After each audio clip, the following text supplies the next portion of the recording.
posizione qua. Può anche toccarlo. Che è quale? Questo? Questo sopra. Questo qui, perfetto.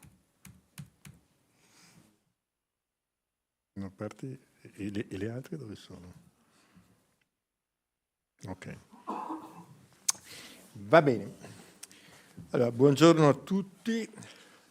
Mi spiace per l'altra volta che era un po' di corsa, quindi recuperiamo. Questa volta non ho nessun problema di orario, quindi di treni o cose di questo genere. Riassumo cosa abbiamo fatto nelle 3 puntate precedenti e se avete qualche domanda rimasta nella memoria potete pure alzare la mano. Allora, avevamo visto innanzitutto la questione dell'astensionismo, no? Se vi ricordate dividendo in 3 categorie. L'astensionismo apparente dovuto a problemi di procedura, tipica l'AIRE, no? L'astensionismo involontario, di chi vorrebbe o potrebbe andare a votare ma non riesce a farlo, e l'astensionismo volontario. Sull'astensionismo apparente avete avuto un'ottima verifica nelle elezioni del Friuli Venezia Giulia del 2 e 3 aprile. No? E lo vedremo anche nelle elezioni comunali del Friuli ieri e oggi, e poi lo vedremo nelle elezioni venete del 14-15 maggio. Secondo i dati ufficiali, in Friuli Venezia Giulia ha votato il 44,8%, 44,6, 44,8%. Però va tenuto presente che in Friuli Venezia Giulia ci sono 170.000 iscritti all'AIRE su 1.109.000 di elettori, pari al 16%. Cioè, il 16% del corpo elettorale del Friuli Venezia Giulia non è residente d'Italia, è iscritto all'AIRE, eccetera.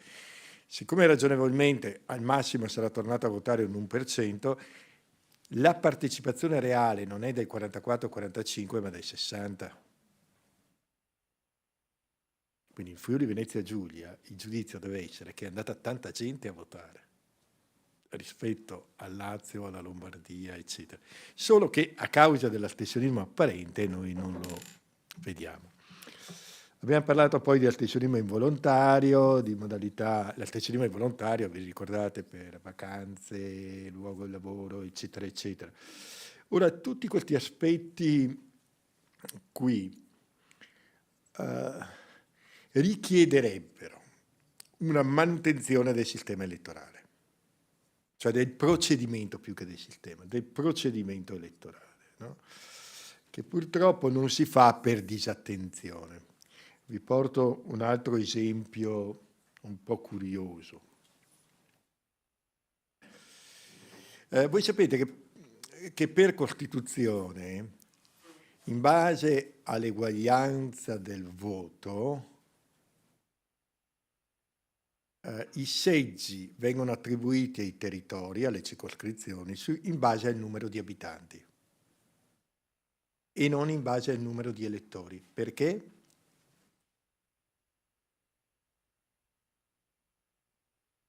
Perché il parlamentare rappresenta la nazione o il consigliere regionale rappresenta la regione, quindi rappresenta anche i minorenni, eccetera, eccetera. Ci siamo fin qui?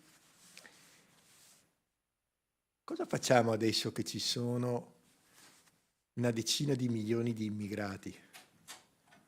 Gli immigrati sono considerati abitanti a tutti gli effetti, ok? Però non votano.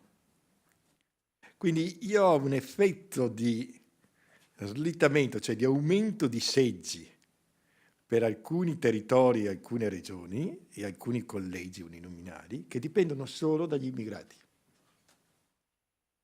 No?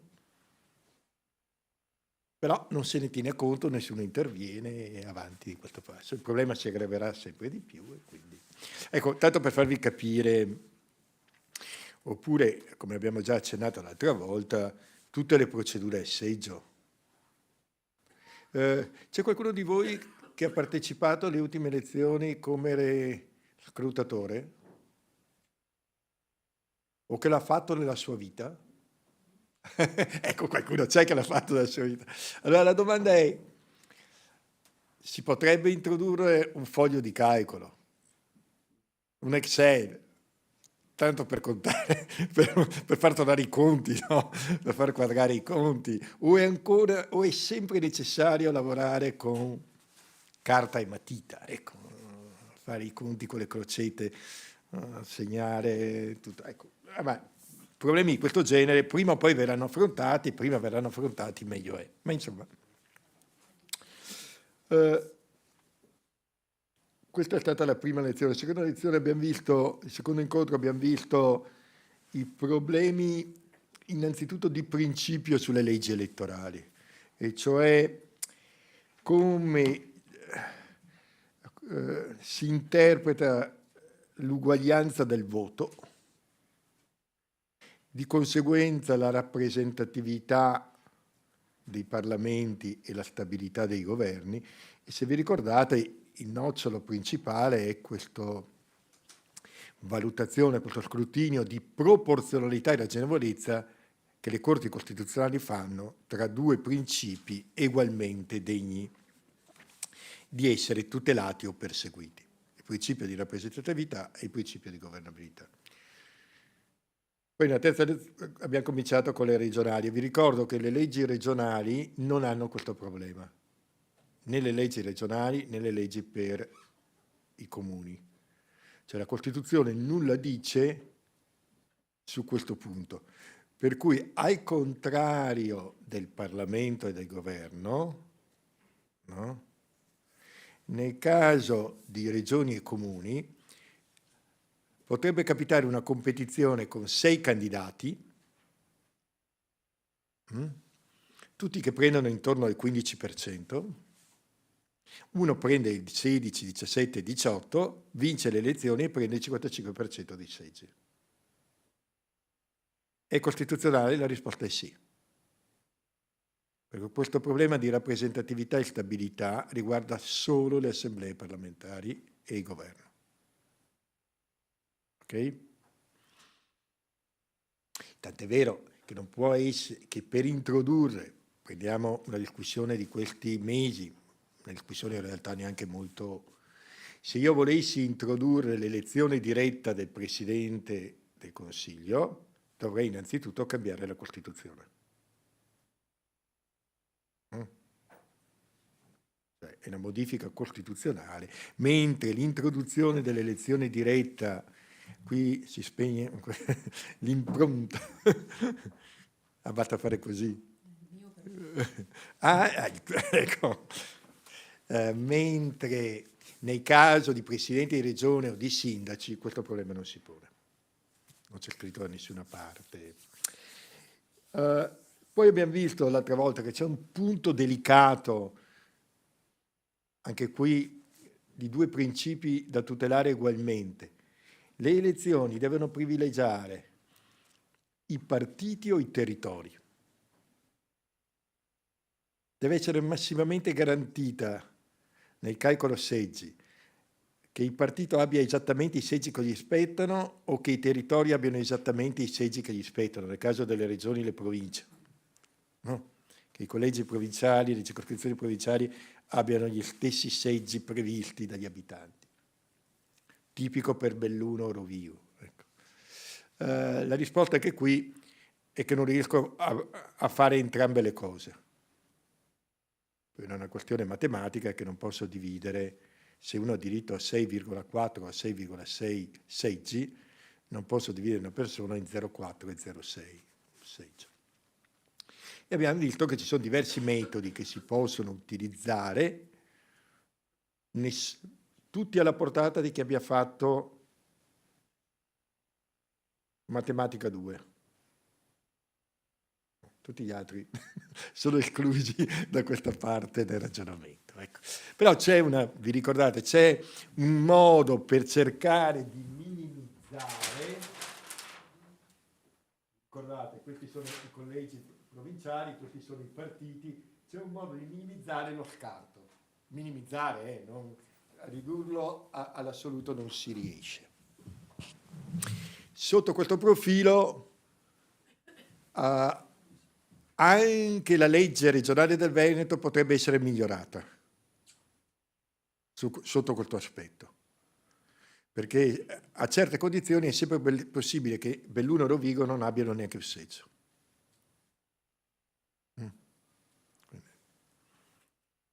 Ok? Chiudo su questa parte, poi veniamo. Ricordando, perché i giornali fanno notevole confusione, riguardo ai cosiddetti limiti di mandato, di cui un po' si discute di questi tempi.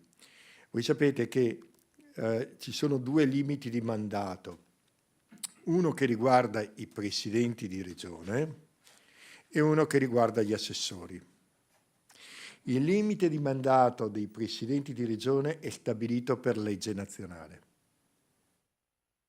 Quindi, se si vuole modificare il limite del terzo mandato, no, bisogna cambiare una legge, intervenire con legge nazionale. La regione non può fare nulla. Okay? Nel caso del Veneto e di Zaia, si tratta del quarto eventuale mandato perché la legge è intervenuta dopo il 2010, quindi si comincia a ragionare da quando la legge interviene. Quindi dal punto di vista della legge, il Presidente Zaia in questo momento sta facendo il suo secondo mandato. Il primo, quello del 2010-2015, non conta. Questa, tra l'altro, è ormai una consuetudine perché ha riguardato anche fenomeni di incompatibilità, di altre cose, eccetera, eccetera.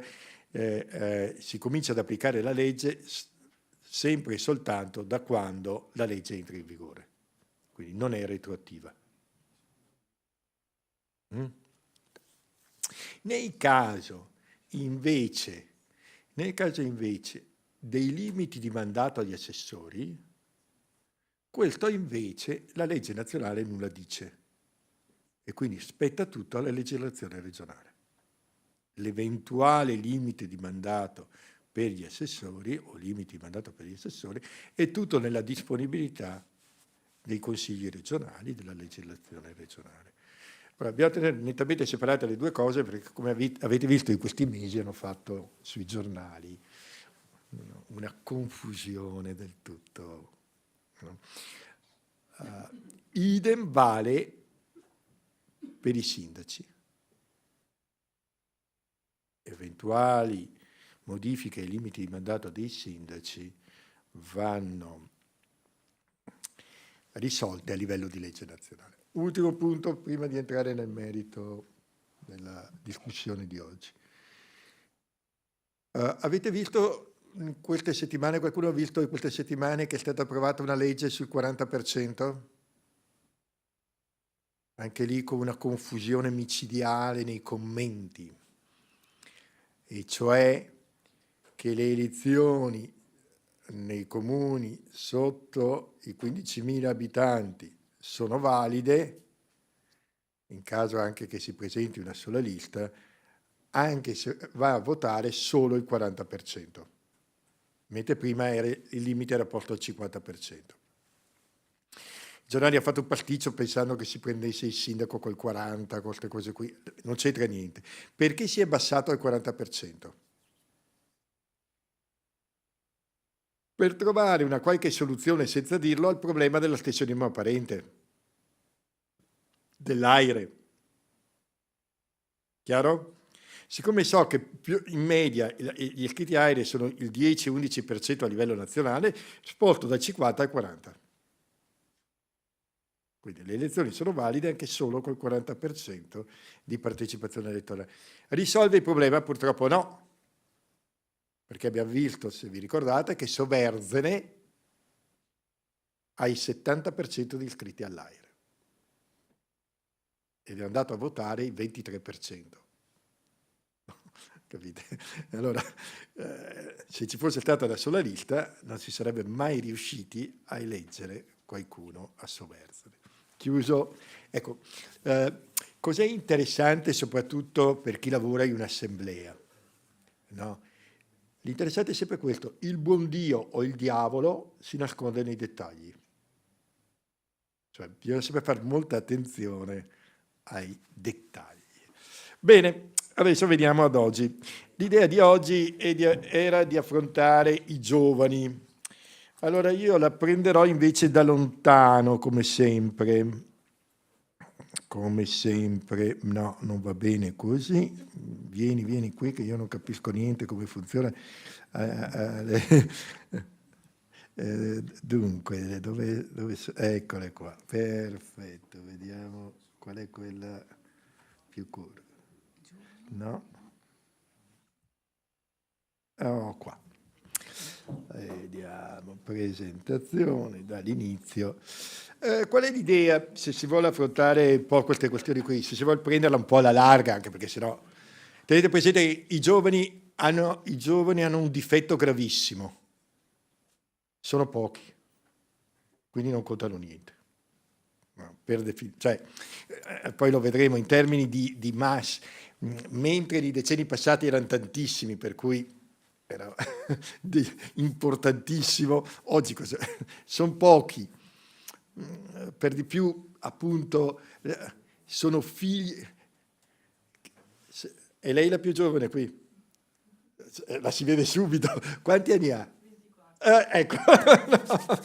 Ecco, quanti sono della classe d'età 15-24, poi lo vedremo, è una percentuale irrisoria, no?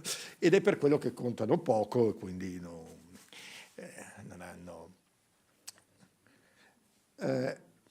Allora, però la cosa può essere vista anche in un altro modo, no? E cos'è che sta cambiando nel XXI secolo?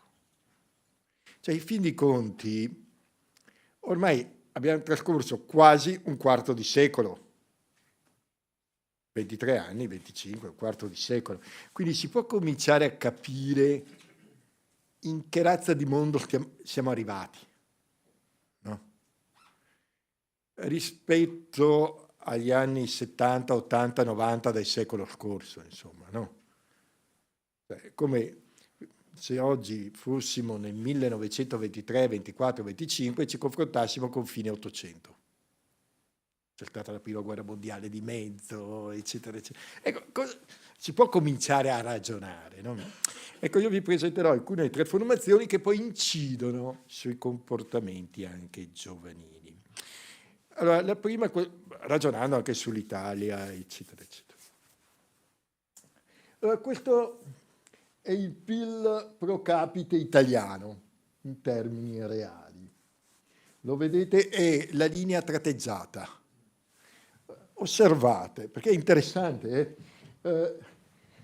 Praticamente negli anni 70, 80 e 90 il PIL pro capite italiano supera la Francia, è nettamente superiore alla Spagna. A un certo punto sembra anche in grado di superare il PIL pro capite tedesco. Osservate qui.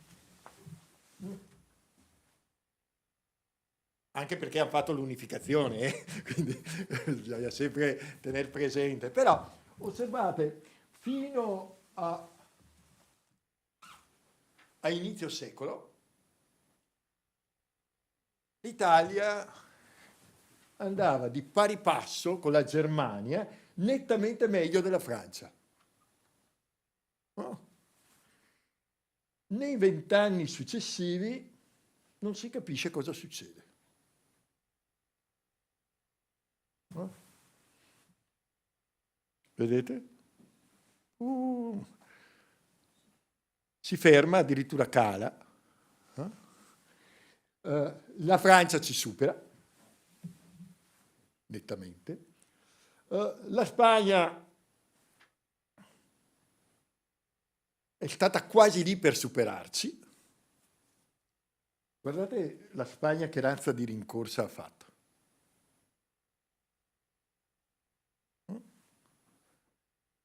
E non è chiaro come andrà a finire nei prossimi anni. Domanda, perché? Perché l'Italia o perché in genere?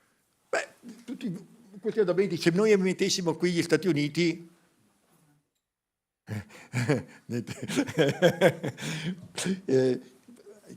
ha chiesto il vostro collega perché l'Italia o perché in genere.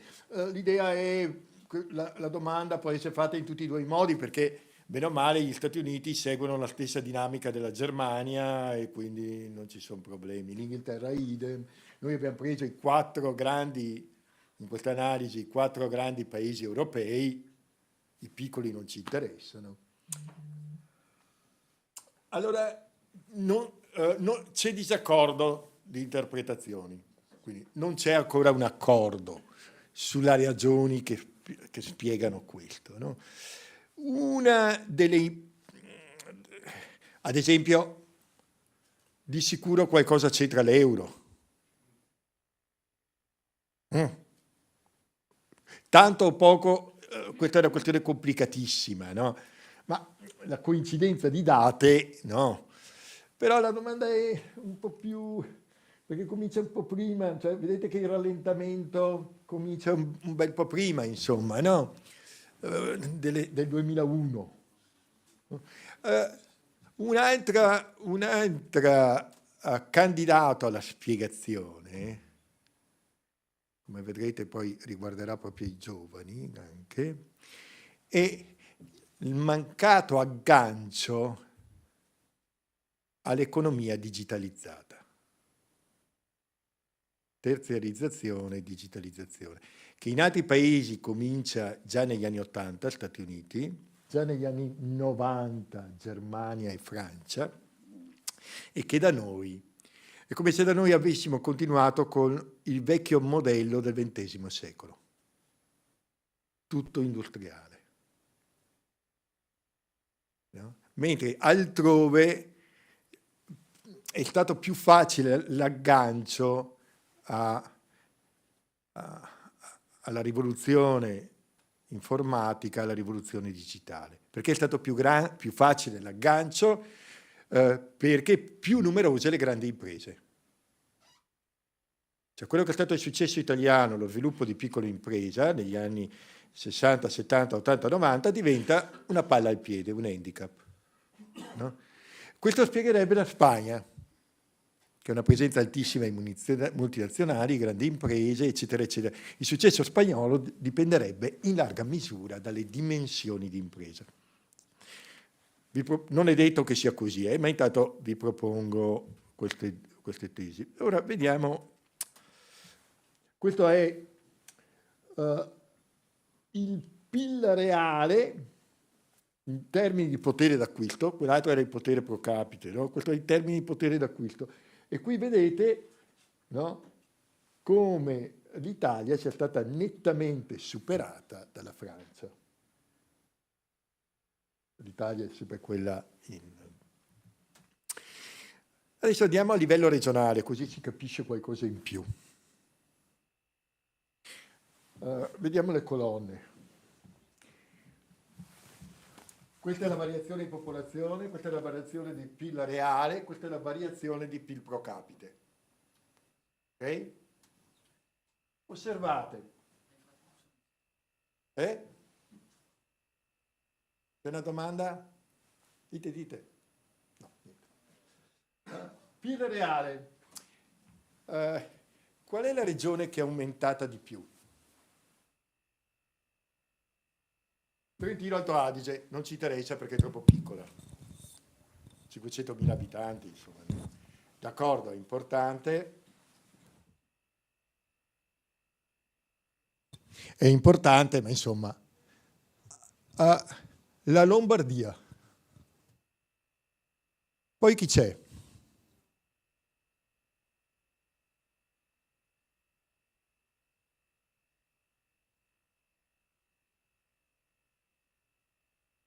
Osservate, Emilia Romagna, Lazio, Veneto, Toscana. Se noi andiamo sul pro capite, Trentino Alto Adige, Lombardia, Toscana e Basilicata. Perché la Basilicata? Gas. Gas, no. Attenzione, il gas ha un pregio. Tanto PIL, poca gente. Cioè io creo tanta ricchezza con pochissimi lavoratori. Per quello osservate formalmente, dov'è qui la Basilicata, vedete? Il PIL pro capite meno 0,8, ma ha perso il 7% di popolazione, quindi il PIL reale è meno 0,8, ho perso il 7% di popolazione, il PIL pro capite è aumentato del 7,2. La quota più alta in assoluto. Guardate il Veneto, aumenta del 7,3 il PIL reale, ma il PIL pro capite cade meno 4,7. Perché? Perché per fare quell'aumento di PIL ho continuato a portare gente. C'è uno sviluppo ancora basato sul numero di lavoratori. Tante piccole imprese, tanti lavoratori, cresce il PIL, ma la ricchezza reale pro capite in realtà cala. Ok? Chi è che cresce bene invece? Lombardia, Emilia Romagna meglio, vedete, meno 1,9 contro meno 1,2 del Veneto, anche in Emilia Romagna con lavoratori, dov'è il Lazio appena meno 1,2. Ok? Allora, primo problema, noi siamo obbligati per il modello di sviluppo che abbiamo a incorporare troppi lavoratori. Non riusciamo a fare quello che fanno molti altri paesi, cioè di fare di più con meno gente. Come faccio a fare di più con meno gente? Robotica, digitalizzazione, informatica. Sostituisco le persone con macchine di tutti i tipi. Ok? Adesso vediamo altre due facce del problema. Primo, questo era il modello di sviluppo del secolo scorso. Il modello di sviluppo del secolo scorso era un modello diffusivo, questi sono gli addetti che crescono rispetto al 71. Ok? Il famoso triangolo Milano-Venezia-Padova. Milano, Venezia, Bologna. Osservate, questa è la crescita, più è rosso più crescono gli addetti.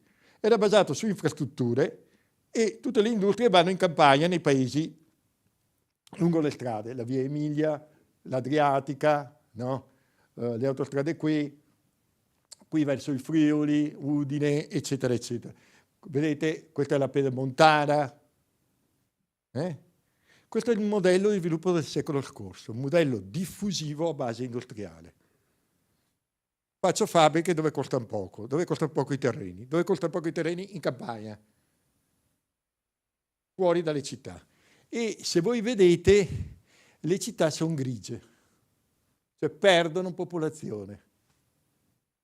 Proprio perché il modello era andiamo fuori, no? Osservate cosa avviene nei primi 20 anni del XXI secolo. Diminuisce radicalmente i punti rossi periferici, anzi alcune aree, il Friuli, la Liguria, la costa tirrenica, la costa adriatica, perdono nettamente addetti e popolazione.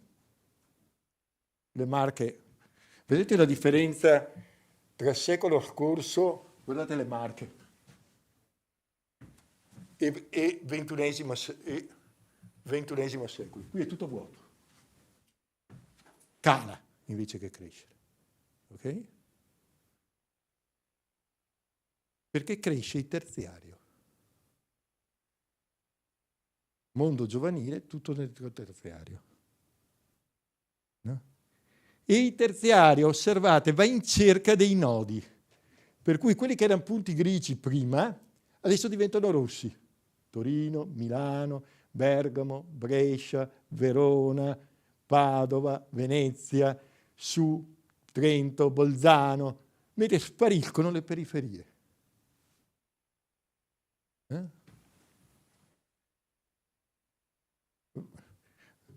Si attestano sui nodi e il terziario ha bisogno di una dimensione metropolitana. Cioè invece di andare in campagna, torna in città. Qual è la provincia e l'area che crescono di più in questo ventennio in Veneto? Padova. Che nei 30 anni precedenti aveva sofferto, no? Perché cresceva Vicenza, Treviso, Verona, eccetera, eccetera. Nei primi 20 anni del secolo cresce Padova. Università, terziario, eccetera, eccetera, eccetera. Se ne volete anche una misura empirica, chi è che abita a Padova? Nessuno. Ecco, a Padova. Prezzo degli affitti e delle case. Esplodono. No, Milano, Torino, Genova, Bologna, Padova, esplodono, no? Perché la popolazione che lavora tende a riconcentrarsi, no? E i prezzi vanno alle stelle. Come avete visto nei giorni scorsi, Milano è la terza o la quarta metropoli europea per costo delle case e degli affitti. E cresce, attenzione, a Roma, Lazio. Okay? Qui avete la dinamica in Veneto, di lunghissimo periodo. Osservate.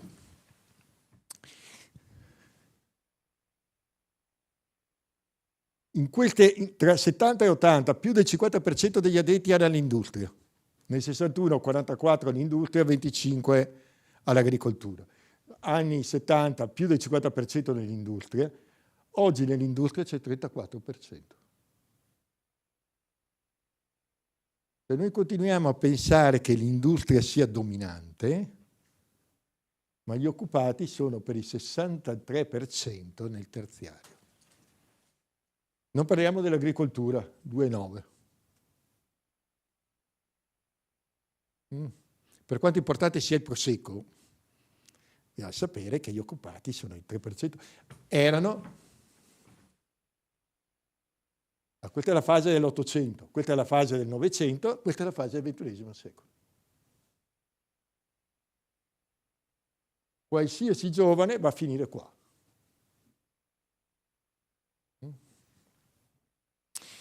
Ultimo punto per capire ancora meglio di questa dinamica. Questa è la crescita del PIL, prodotto interno lordo, ok? Si parte dal 2000 e si arriva al 2019. Osservate, Lombardia si parte da 100, Lombardia cresce del 12,3, lasciamo perdere adesso la popolazione, Emilia del 10, Lazio del 7. Osservate il Lazio, perché il Lazio sta diventando una regione del nord che voi ne pensiate. Il sud rimane sud, ma il Lazio si sta agganciando al nord. Veneto e Toscana, che nei tre decenni del Novecento, 70, 80, 90, aveva sofferto moltissimo. Italia, e vedete il Piemonte è fermo. Domanda. Cosa spiega questo risultato? Osservate. Questo è il PIL manifatturiero, cioè se io vado a vedere com'è andata l'industria, prima l'Emilia, seconda il Veneto, terza la Lombardia, il Lazio qua giù. Com'è possibile? Osservate. 70, ma guardate qui anche la Lombardia, 99, mentre prima nel PIL totale era 112.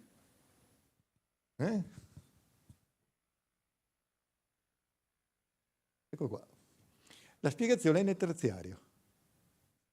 La Lombardia cresce di 25% del PIL di crescita lombarda nel terziario. Poi c'è la Toscana, ecco che sale, poi il Lazio, poi l'Emilia, poi il Veneto.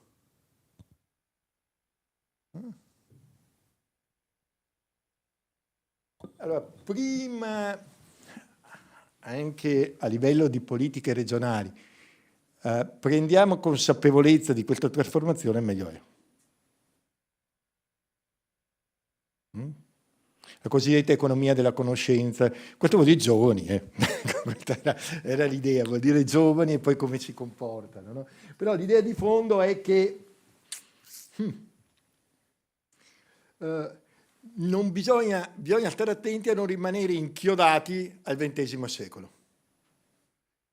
Come molte regioni agricole erano state inchiodate al XIX secolo, quando nel XX secolo esplodeva l'industria, no? Ecco, bisogna sapere adeguarsi.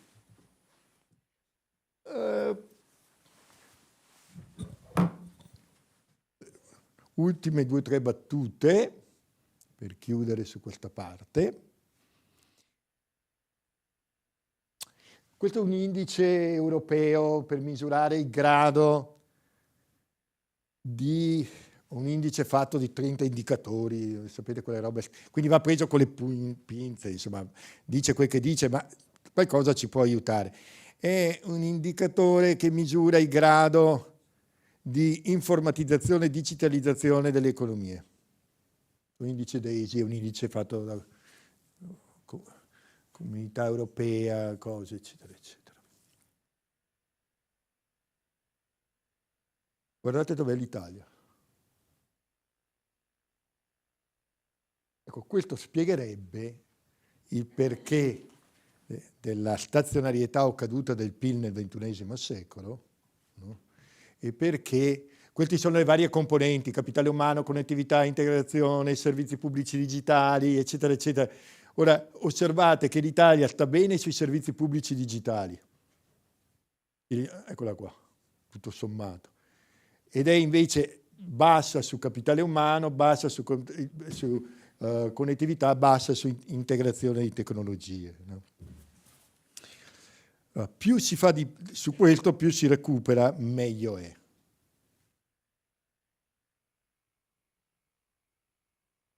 Questa è la stessa cosa vista in termini di numeri, di dati, e poi passiamo alle ultime 2 slide. No. Questa è la popolazione. Purtroppo non si vede perché, come al solito, ogni volta che si cambia computer le diapositive. Comunque questa è l'Italia, questo è il Veneto. No? Qui siamo nel 71, qui siamo nel 2021 e le proiezioni del 2051. Ok? 0-29 anni, giovani. Erano il 47%, sono il 28%. È chiaro perché contano poco? Rappresentano appena 1/4 della popolazione e, se vedete, arrivano al 25%. Contemporaneamente gli anziani raddoppiano dal 16 al 30 e andranno al 41, quindi triplicano.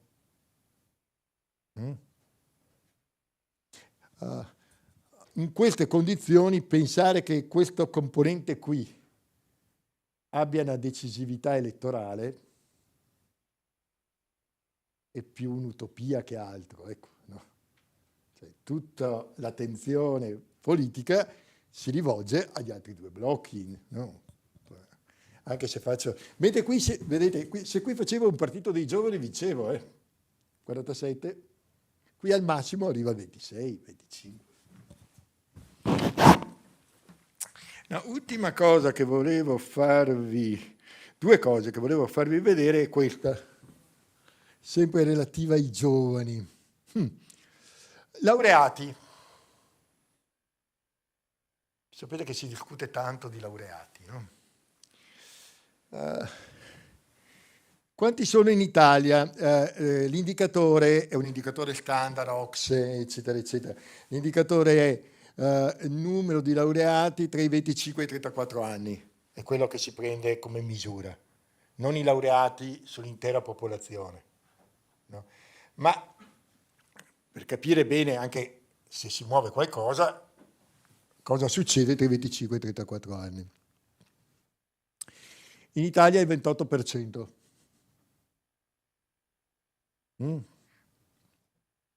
Regno Unito 49, Francia 50, Spagna 48, Unione Europea 41, Germania 36. Domanda, perché? Perché i ragazzi italiani sono stupidi? Più stupidi degli inglesi? Ecco,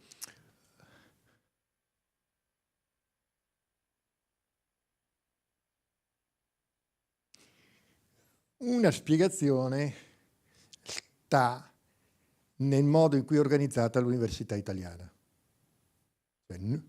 Una possibile spiegazione delle due, o dipende dai giovani o dipende dall'università, non è che ci siano molte alternative. No? Avete altre soluzioni?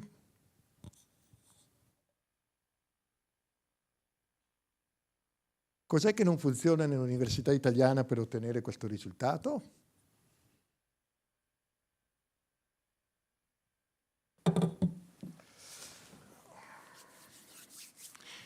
Lascio in sospeso la cosa per carità di patria.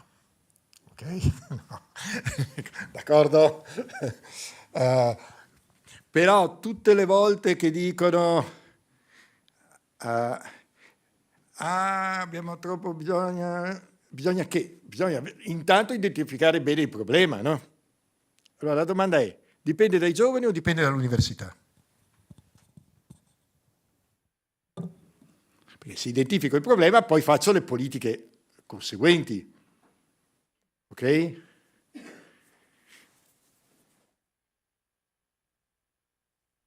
No, mi fermo qui, perché anche perché è tutto registrato, vero? Poi se no vengono fuori polemiche. Però provate a riflettere su questo punto qui. Cosa hanno di più o di diverso le università inglesi, americane, francesi, tedesche, eccetera, rispetto a quelle italiane, per riuscire a produrre un numero così elevato di laureati?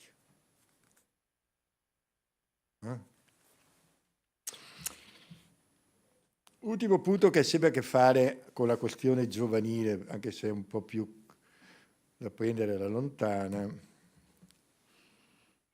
ed è il seguente. Adesso io qui ho l'Emilia Romagna, nord-est, insomma, la quota più alta. Voi sapete che dicono sempre, è un po' difficile da leggere, ma questo è il tasso di occupazione. Quanti occupati ci sono, maschi e femmine, in ogni paese? Ok? Qual è il commento dei giornali ogni giorno? Il tasso di occupazione italiano è il più basso d'Europa. Idem quello giovanile, eccetera, eccetera. Idem quello femminile, quello maschile. È vero?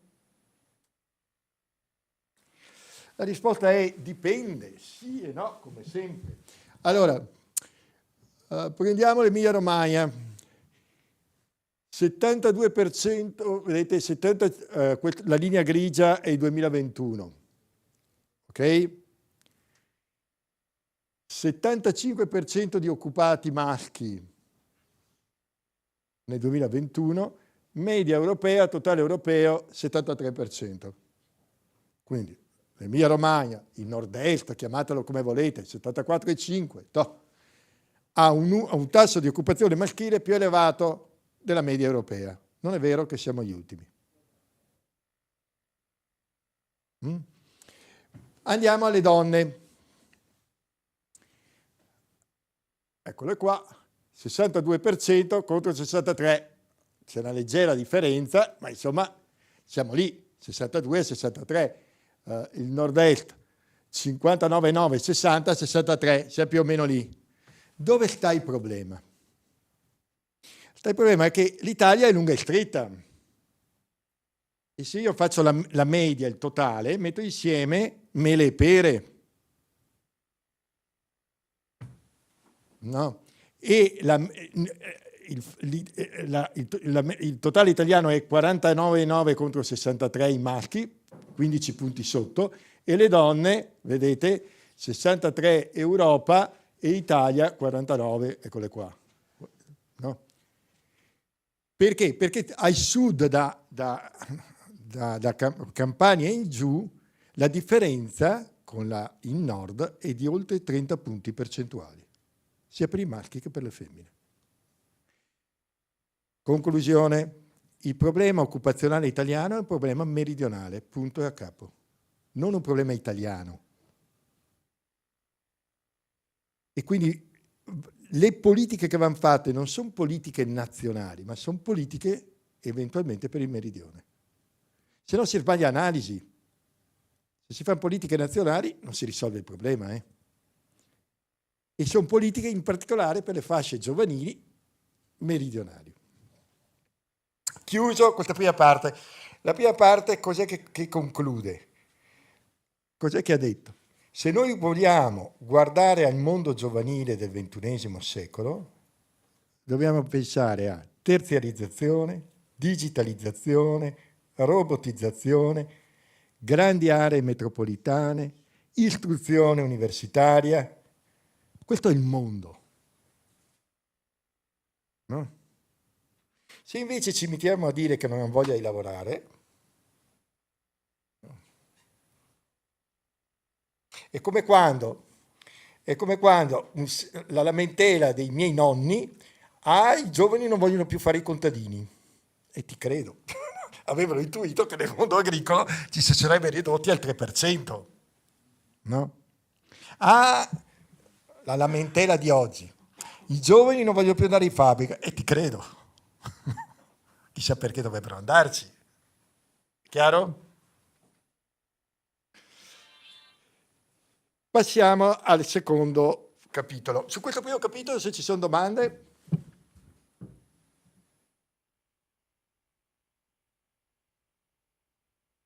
Imputati per il PIL basso italiano? Sì. Bene, allora passiamo alla seconda parte, che ha a che fare sempre con i giovani. La seconda parte invece, adesso abbiamo visto la parte economia e società, vediamo cos'è cambiato nel XXI secolo. E la domanda è questa: come mai negli ultimi 20-30 anni non è successo di tutto in Italia? In termini di formule di governo, pensate alla legislatura scorsa. Prima 5 Stelle Lega, poi 5 Stelle centrosinistra, poi governo tecnico, cioè di più, chi ne ha più ne metta, no? Poi vi ricordate Monti, avanti. Ecco, perché? È colpa del trasformismo italiano o c'è qualcosa di più radicale che riguarda tutti i paesi, l'Occidente? E la stessa domanda vale oggi a valle del Covid e a valle della guerra in Ucraina. Altro modo di porre la domanda: perché nel nostro paese sono falliti tutti i progetti di riforma istituzionale? O perché le leggi elettorali non hanno mantenuto le promesse? Ecco, l'idea è che forse abbiamo sbagliato diagnosi. Anch'io, mi metto anch'io tra. Cioè, che negli anni 90, nell'ultimo decennio del XX secolo, abbiamo pensato con gli occhi che guardavano indietro. Cioè agli anni 50, 60, 70, 80, eccetera. No? E invece eravamo ormai fuori tempo massimo, cioè il mondo intanto stava cambiando e andando da un'altra parte. Specie dopo l'89, dopo la fine del comunismo, eccetera, eccetera. Che cosa è successo? Che le democrazie si sono radicalizzate. Tutte? Quali sono gli indicatori di questa radicalizzazione? Polarizzazione, cioè vanno sugli estremi, frammentazione, volatilità, astensionismo e instabilità. E attenzione, questo non avviene in Perù o a Kathmandu, che a noi ci importa poco, né avviene in Bulgaria e Ungheria, che ci importa, sì, ma insomma, avviene nel cuore delle democrazie contemporanee. Inghilterra, Stati Uniti, Francia, Germania, cioè nel cuore. Nel cuore di quelle democrazie che avevano promesso e avevano garantito per 40 anni, anni 50, 60, 70, 80, 90, stabilità moderata. Si governa al centro. Esempi? Stati Uniti, a meno che non pensare che Trump sia stato un moderato, che prendeva i voti al centro, no? E avanti così, no? Boris Johnson, Brexit, no? Più radicalizzata di così la competizione elettorale in Inghilterra è difficile immaginare, altro che convergere al centro.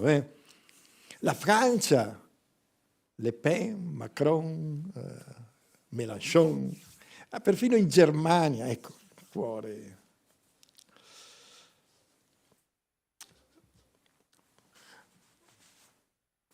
Guardate cosa è successo nel 2017 in Francia.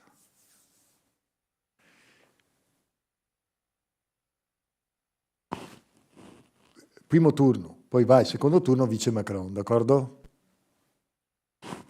Macron prende il 24%, Le Pen prende il 21,3%, no?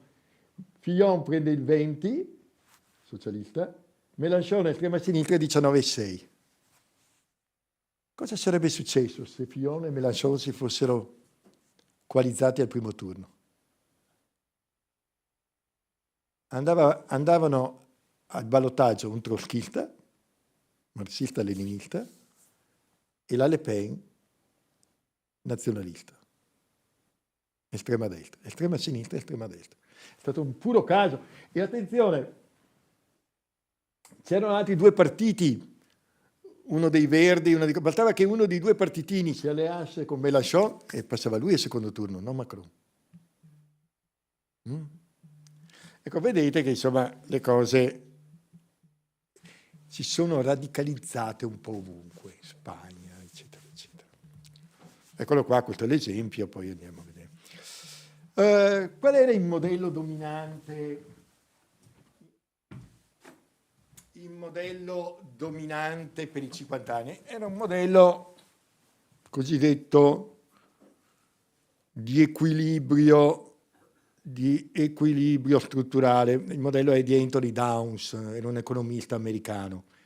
E cioè, cos'è che diceva Downs?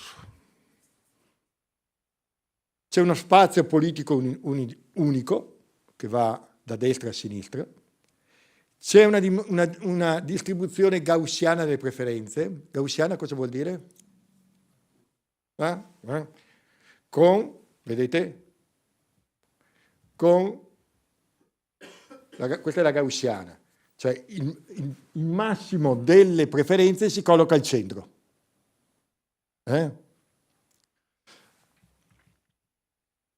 Competizione centripeta verso il centro e sistemi elettorali maggioritari. Eccolo qua. Cioè, se io sono un partito di sinistra, cosa devo fare per vincere le elezioni? Spostarmi al centro. Se io sono un partito di destra, cosa devo fare? Spostarmi al centro. Ok? Questa è la cosiddetta competizione centripeta. Democratici e repubblicani negli Stati Uniti, conservatori e laburisti in Inghilterra, no? Socialdemocratici, democristiani, CDU in Germania e via di questo passo. Noi abbiamo pensato negli anni 90 di essere ancora in tempo per agganciare questo modello. Quando nel frattempo ovunque in Occidente si andava affermando uno spazio politico multidimensionale, non uno ma più, no? Una distribuzione segmentata delle preferenze, una competizione centrifuga sulle estreme. E guardate l'effetto, il centro si svuota, che ne pensino Renzi e Calenda. Ecco, il centro si svuota, no? E la competizione tende a essere trainata sulle estreme e lo spazio tende ad avere, lo spazio politico, una configurazione di questo tipo.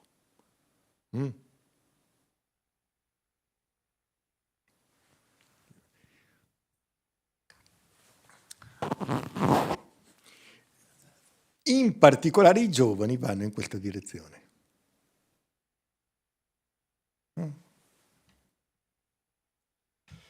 Quali sono i due modelli a confronto, li vedremo. Questi sono tutti i tentativi di riforma costituzionale fino adesso falliti. E adesso vediamo che cosa cambia qui è tra 2006 e 2022. Cioè vediamo gli effetti nel nostro paese di queste tensioni. Ricordo a tutti che l'Inghilterra era considerata il paese più stabile al mondo. Si elegge, si fa il primo ministro, prime minister, e rimane. Quanti ne ha cambiati fino adesso in questa legislatura? 3. Sta battendo l'Italia se va avanti così. Ecco, cioè, per vedere come il mondo... Nessuno di noi ha la più pallida idea di che cosa succederà negli Stati Uniti tra 2 anni, men che meno in Germania, men che meno in Francia.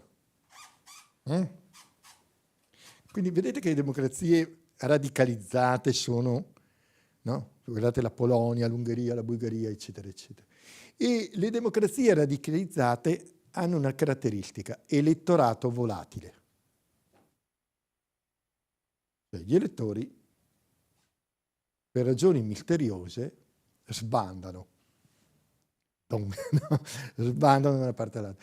Proviamo a osservare l'Italia, perché è divertente. Allora, Di Pietro, Italia dei Valori, aveva il 2, arriva fino all'8, sparisce. Dove sia andato questo 8%? Dio solo lo sa. Partito Democratico. Aveva 26, 25, arriva al 48, adesso al 19, più che dimezzato.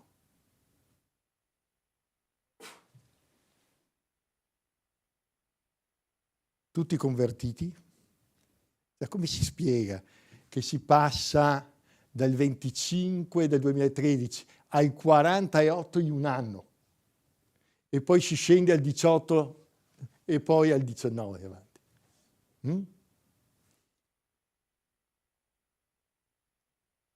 Monti fa un'unica comparsata, 8 e 8, poi sparisce.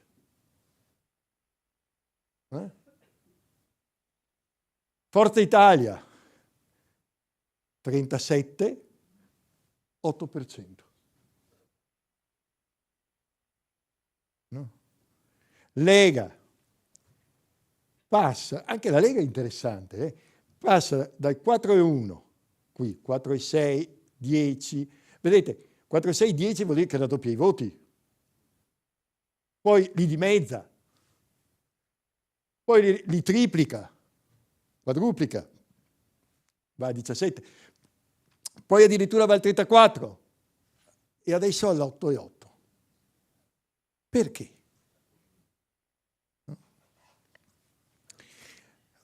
Fratelli d'Italia aveva il 2, adesso il 26.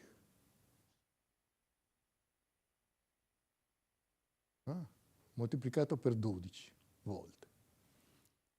5 Stelle, 0, fa il botto nel 2013-25, arriva al 32,7 nelle politiche 18, più che dimezza oggi 15. Azione Italia Viva, il primo colpo 7,8. Non lo ripeterà più perché ecco, io scherzo un po', no? Però è evidente che il voto significa qualcosa di diverso dal XX secolo. A meno che, perché delle due, o pensiamo che gli elettori sono tutte delle banderuole, no? Oppure pensiamo che ogni volta si convertono. Prima si convertono all'Islam, dopo al buddismo, poi al cristianesimo, poi al protestantesimo, e ogni volta cambiano. No. Allora, nessuna delle due spiegazioni è ragionevole, semplicemente il voto significa qualcosa di diverso dal secolo scorso.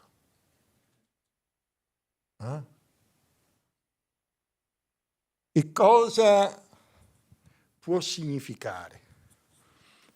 Nelle democrazie radicalizzate, ecco, questo è il punto. Ecco, l'idea che vi propongo è che il voto serve a manifestare il disagio. Quindi io non manifesto più un'appartenenza, non sono comunista, non sono democristiano, non sono leghista, non sono Fratelli d'Italia, no, non sono 5 Stelle, no, non è quello, non mi sono convertito per la vita a questo o a quel partito, in particolare nei giovani, che adesso vedremo una caratteristica. Semplicemente manifesto, salgo sul treno che interpreta il disagio in quel momento e poi vi scendo. Salgo, scendo, salgo, scendo. Vale per gli Stati Uniti, vale per l'Inghilterra, vale per la Francia, cioè non è un problema italiano, ecco, questa è la cosa che vorrei precisare, cioè non è un problema nostrano. Ma in tutto il mondo abbiamo a che fare con questo.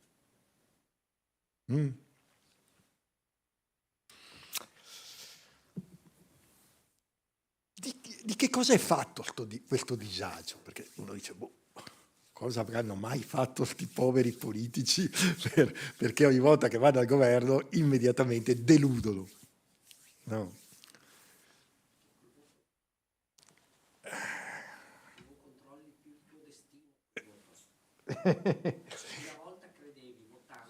Aspetta, ecco qui. Un attimo perché sennò Franzina...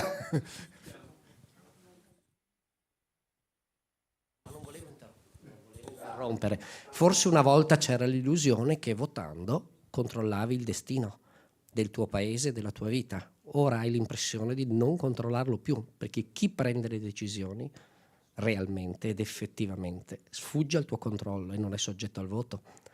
No, non voglio fare l'esempio di Banca Centrale Europea, Fondo Monetario Internazionale, oppure molto più semplicemente Commissione Europea. Rendiamo elettivo questo, ci saranno un paio di sfuriate come diceva lei professore, sugli estremi, dopodiché la curva tornerà a una soluzione centrale, perché se si ha il controllo di dove vengono prese le decisioni, ma è un'analisi superficiale, me ne scuso.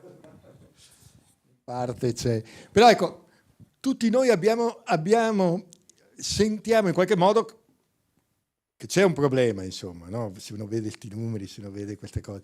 Allora, una possibile risposta, una delle tante che si possono dare, è che nel secolo scorso era 100 volte più facile, come dire, controllare, dare l'indirizzo. Perché? Perché la cosa era semplice, comunismo, anticomunismo, in tutto il mondo, Cioè la frattura comunismo-anticomunismo dava a tutti l'illusione di contare molto di più di quel che in effetti contava. Cioè, la mia risposta è non è che si contava di più prima, semplicemente le scelte di civiltà erano talmente nette che ognuno stava da una parte o stava dall'altra e su quello si riconosceva. Ok? Tenete presente anche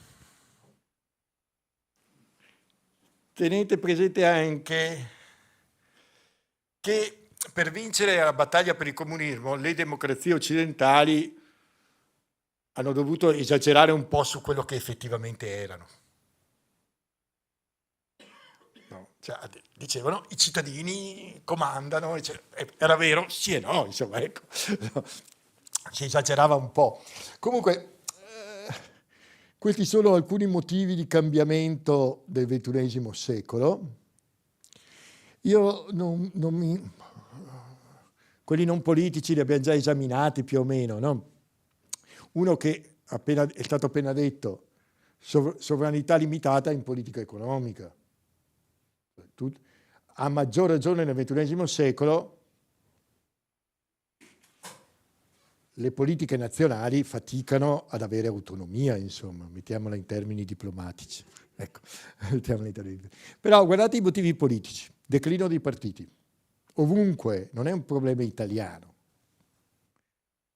Chi di voi sa dov'è la sezione di partito nella sua città? Brava, ecco, io no. Cioè le sedi non si vedono più, i funzionari non ci sono, tranne che per qualcuno. Delegittimazione delle autorità, anche questo è un problema tipico delle società contemporanee. Se io provo a dire a qualcuno di voi, facevo l'esempio con i miei studenti universitari, adesso ti dico quel che devi fare. Lo studente universitario ti dica, lei pensi agli affari suoi che ai miei ci penso io. Questa è la reazione tipica verso qualsiasi autorità, che sia il prete, il professore, il medico. Io mi curo come mi pare, non come vuoi tu. E avanti così, no? Immaginate verso i politici. Se sono così con queste autorità, immaginatevi verso i politici. Radicalizzazione, nuovi partiti, eccetera. Premesse, poi ci sono le promesse non mantenute, che le abbiamo visto nella prima parte.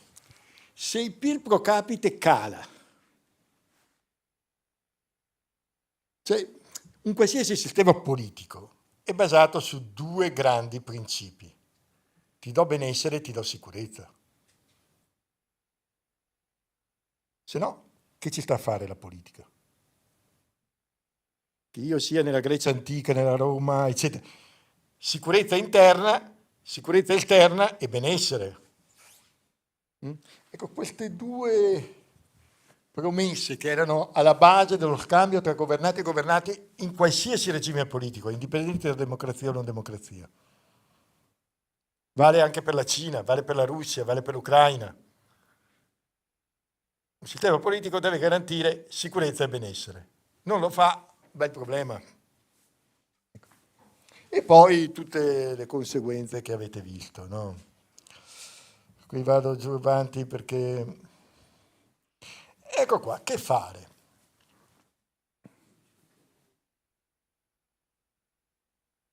Che fare? Allora, il problema che ha chiunque oggi governa, chiunque oggi vuole o aspira a governare, è tenere assieme due agende. Una è l'agenda popolare. L'agenda popolare è quella con cui si prendono i voti, ma appena si giunge al potere o si cambia o si viene buttati giù dai mercati. Okay? Quindi con l'agenda popolare io vinco le elezioni e poi non so come fare al governo.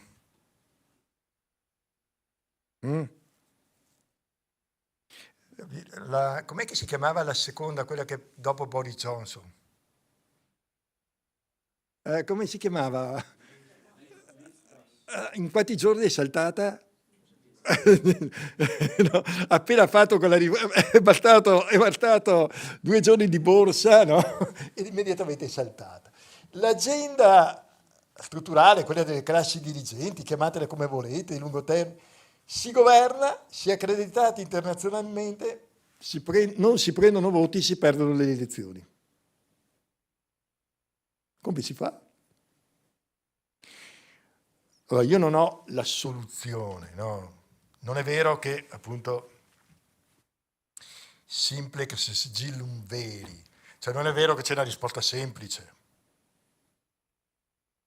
No? Però chiunque oggi governi o aspiri a governare ha questo problema, tenere in piedi queste due agende. Trovare un punto di mediazione, di equilibrio, no? Tra rispondere in alto e prendere i voti in basso. Per questi due estremi, ecco. Avete visto Macron? qualche problemino, no? No, ecco, a tenere insieme le due agende e avanti così, no? In Inghilterra, abbiamo visto in Italia, eccetera. Lo stiamo vedendo in Germania oggi, la difficoltà. Come si riesca a uscirne, noi non ne abbiamo la più pallida idea, almeno io non ce l'ho. Chi di voi riesce a trovare la soluzione prende il premio Nobel.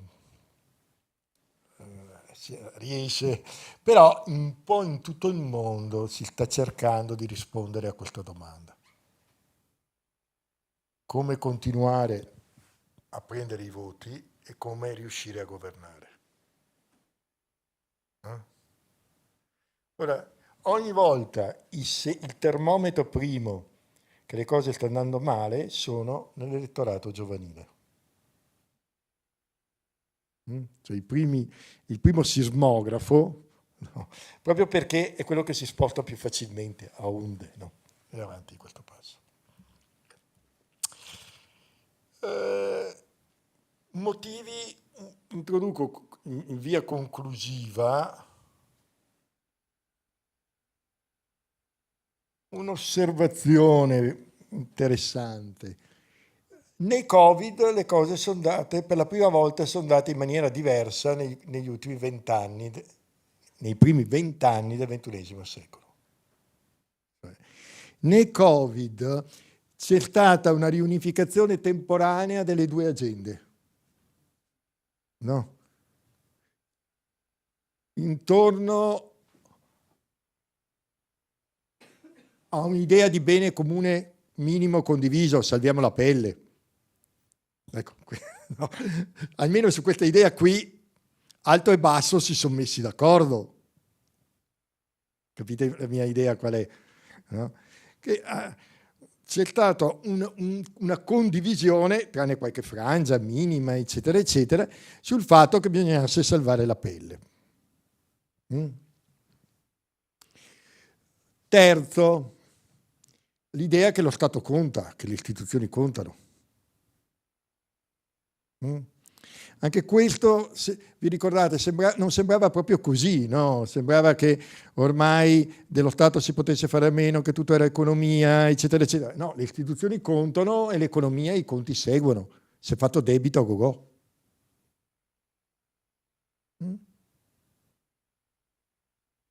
Non so se vi ricordate. A un certo punto il debito PIL è arrivato al 150%. E lo spread era bassissimo. Come mai? Io aumento il debito e cala lo spread. Ecco. No. Quarto, c'è stata una rilegittimazione degli esperti, tranne che per i zanzarologhi. Poi ci sono messi i medici e quindi hanno fatto un pasticcio inenarrabile, no? I grandi... la mia spiegazione è perché non erano abituati ad andare in televisione. Un qualsiasi giurista o economista non si sarebbe mai comportato come loro. Non so se... Cioè, chi è abituato a lavorare per le istituzioni sa che deve stare un passo indietro, non un passo avanti. Hanno avuto i loro 15 minuti di gloria, di fama, e quindi li abbiamo persi. Insomma. Però per il resto gli esperti. Una rilegittimazione dell'Europa. La dimensione sovranazionale. Siccome c'erano problemi di natura sovranazionale, per la prima volta dopo 10-15 anni l'Europa è sembrata essere meno ostile, meno burocratica, meno... Già adesso le opinioni tornano a essere critiche, quindi pensate sempre al momento del Covid e poi al post-Covid. Difficoltà dei partiti politici, specie quelli populisti, cioè quelli più, no? Pensate ai 5 Stelle, immediatamente sono entrati in difficoltà, no? Nel Covid. Settimo, ruolo dei leader. Cioè nel Covid è decisivo il ruolo del leader, cioè di chi comanda, perché deve prendere decisioni drammatiche, no? E la gente si affida a lui. È un po' come quando si mette il cero alla Madonna. Speriamo che ci aiuti, no? La peste a Venezia che hanno fatto... Ecco, banalmente, in un certo momento pensate a Conte, pensate a Zaia, pensate al sindaco, no? Cioè, nel Covid la legittimazione passava attraverso il leader. Il leader nelle istituzioni e non il leader di partito. Dica. No, niente. C'era qualcuno che diceva, che aveva commentato. C'è stato più federalismo cooperativo al centro. La cosa interessante del Covid è che mai le regioni hanno contato così tanto come durante il Covid. In particolare, vi ricordate cosa succedeva, no? Veniva buttata fuori la bozza del DPCM. 2 settimane di negoziati, contrattazioni, conferenza Stato-Regioni, conferenza città e avanti, indietro, eccetera. Poi alla fine, sentendo tutti, veniva fatta la versione finale. La bozza iniziale non contava più niente. Non so se qualcuno di voi ricorda. Ed era, attenzione, un processo voluto. Questo è interessante. Cioè, butto fuori la bozza, che vada pure sui giornali, che si apre una grande discussione, raccogliamo tutte le opinioni, sentiamo in particolare le regioni, perché avevano competenza sulla sanità, e poi facciamo la redazione finale.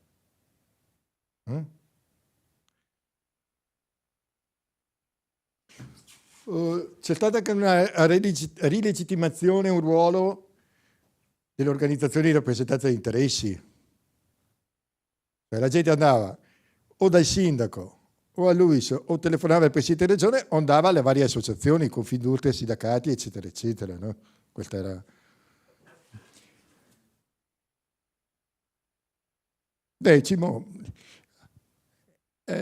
a mio avviso si è preso, come dire, si è fatto troppo poca riflessione sull'esperienza del Covid, che forse potrebbe aiutare a tenere assieme le 2 agende, l'agenda popolare e l'agenda delle classi dirigenti.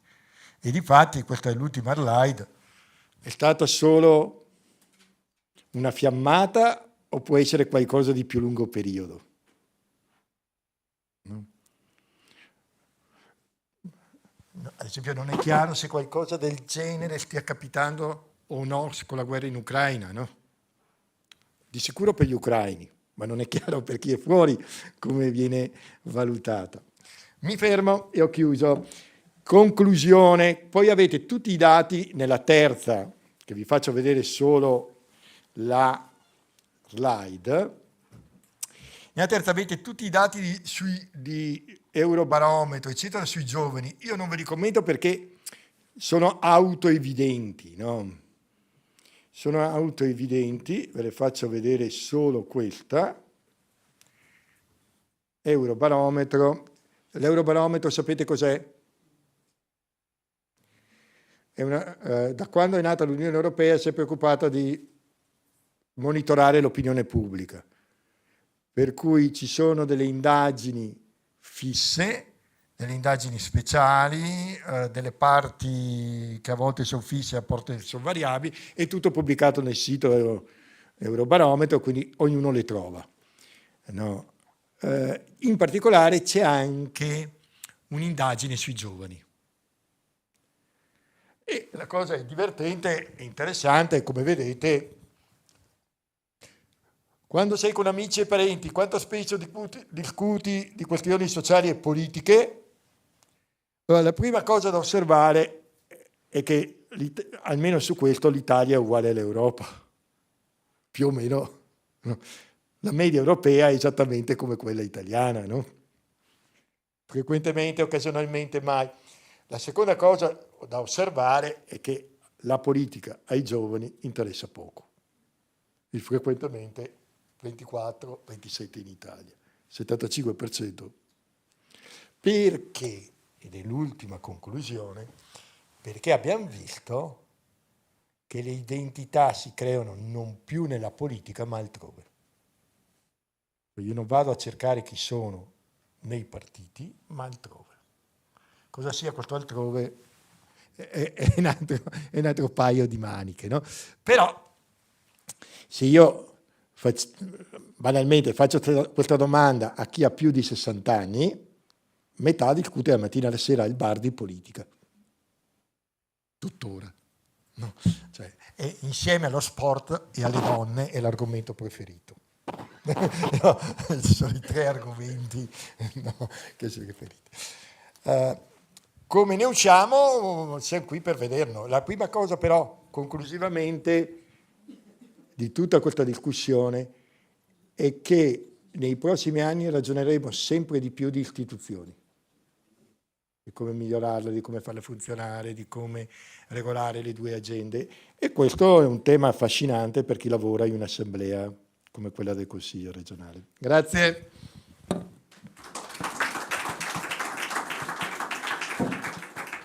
Domande? Domande? Osservazioni? Come avete visto io non mi sono tirato indietro.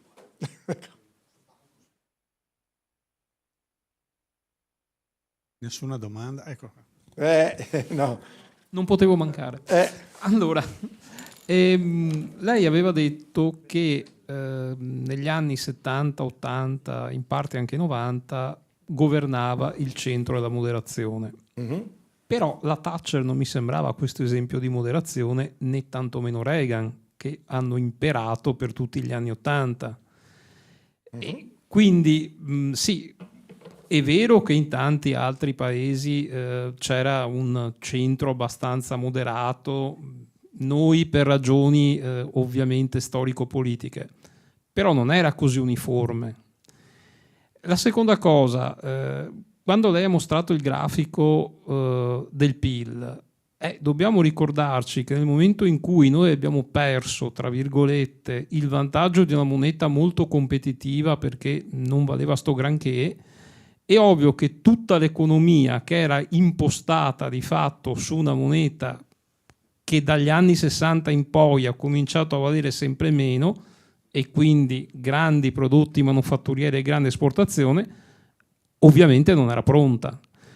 L'ultima cosa, è vero che le grandi imprese hanno digitalizzato, però molto spesso le piccole e medie imprese sono quelle che hanno agganciato per prima la digitalizzazione proprio perché facevano riferimento a mercati molto digitalizzati. Quindi io non è che non concordo con quello che dice, ma diciamo che forse c'è qualche tara da fare poi nel mio piccolo. Qualcun altro? Niente. No, più la Thatcher che Reagan, attenzione. Però è anche vero che l'esperimento Thatcher si conclude malamente ed viene seguito, nel senso che c'è il problema con la guerra, c'è il problema, la spesa pubblica non cala, eccetera, eccetera. Cioè l'esperimento Thatcher è un esperimento controverso, anche se è vero che è l'antesignano di tutto quel che è venuto dopo. Reagan molto meno, perché in realtà oltre le dichiarazioni pubbliche non ha fatto granché, insomma, no? In termini di politiche concrete. Ecco, questo è un po'... A volte ci sono le politiche simboliche che sono grandi proclami e poca sostanza, ecco. No. Secondo punto, sì, probabilmente c'è, l'ho detto, di sicuro un qualche problema con l'euro c'è stato, però non può essere solo quello. Non a caso la questione, per questo bisogna guardare anche altrove, non a caso in tutti questi 20 anni e tuttora anche adesso l'export industriale italiano continua a crescere e ad espandersi nel mondo. Allora il problema non è nella capacità di digitalizzazione delle piccole imprese o nella capacità di esportare manufatti, anzi lì siamo bravissimi, facciamo meglio di tutti. Il punto è un altro, che con tutto quel bene che facciamo il PIL cresce poco. Questo è il nocciolo della questione. Cioè, negli anni 70, 80, 90 noi facevamo le stesse cose, anche meno, ma il PIL cresceva molto di più, perché era tutto in... Ecco, e sotto questo profilo bisogna rifletterci un po', bisogna rifletterci un po'.